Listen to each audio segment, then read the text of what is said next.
Jonesy and Amanda. Jam Nation. The Assembly is back for a groundbreaking second season.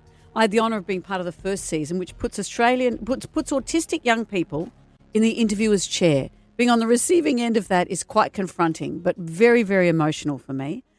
They're allowed to ask anything they want. That is the rule. They ask some very hard-hitting questions. Nothing is off limits. Leigh Sales is back to mentor the group, and she joins us now. Hello, Leigh. Hey, Jonesy Amanda. Leigh. Hello, Leigh. Obviously, I couldn't just come and be interviewed every week again. You had to get new people in. Oh, that would be so good. What if an you could come in outrage. and be interviewed.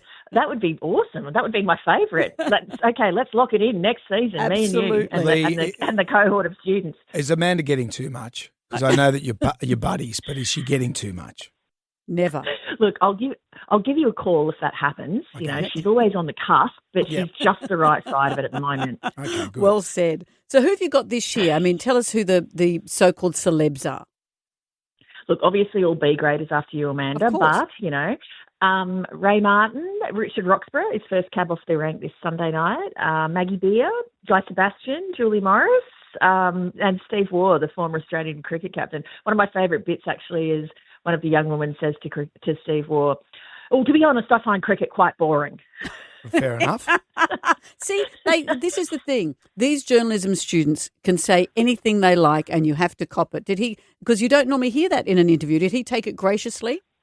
It was so good because he said, well, to be honest, I can find cricket pretty boring as well. I just thought, wow, I never would have got to that from Steve Waugh because I never would have raised the topic of cricket being boring. But what an interesting revelation from him that, of course, he would sometimes find it boring. It goes for days. You can be stuck in the field for days at a time. Of course it's boring. And I know you've got different students this time around, journalism students, once again, all with autism. What did some of the last batch go on to do?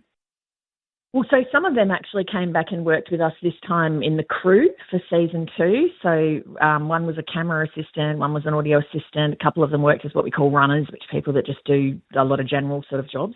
One young guy, Angus, works full-time at Triple J. Everyone did an internship at the ABC at the end of last season. Mm-hmm. And then Angus was such a great fit there, he got offered a job there. Mm-hmm. And then others of them do various bits and pieces. Abby, who you might remember was the young woman in the wheelchair, she has done a bit of work here in the Sports Night, exactly. She's about to do the red carpet for the ABC on the Dally M Awards, which she did last year as well.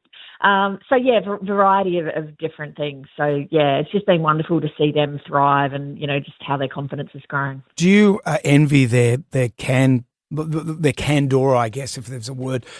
Because I find with a journalist with autism, they can ask whatever they want. Do you envy that a little bit? Because they can blame autism?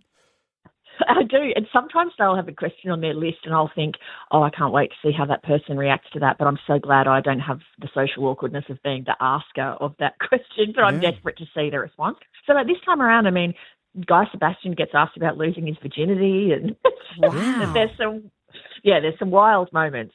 Actually, what about Julia Morris? Because that would be... She's wild to start with. That would be quite an interesting whirlwind.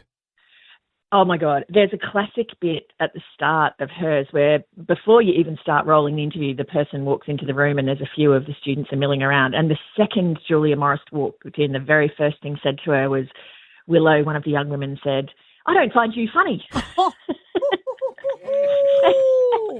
And Julia, to her great credit, said, "Oh, well, that's okay. You don't have to. Not everyone finds me funny. That is completely fine." She handled it really, really well. But my heart sort of went into my mouth a bit like, oh, my goodness, can't believe that came straight up. But Willow was then sort of like, "But I like you very much anyway. I really like you." She's a big Robert Irwin fan, so she was a little disappointed that it was not Robert Irwin. I wish it were Robert Irwin. Well, Leigh, it's always great to talk to you. I can...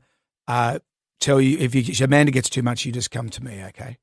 I'll be straight to you. Don't you worry about that. I'll say back off, Boogaloo. Season 2 of The Assembly premieres this Sunday, the 21st of September. It's 7:30 on ABC TV and, of course, iView. Leigh, it's always great to catch up with you. Oh, I love talking to both of you. Lots of love, and I'll talk to you you later. soon. See you soon. Okay, bye.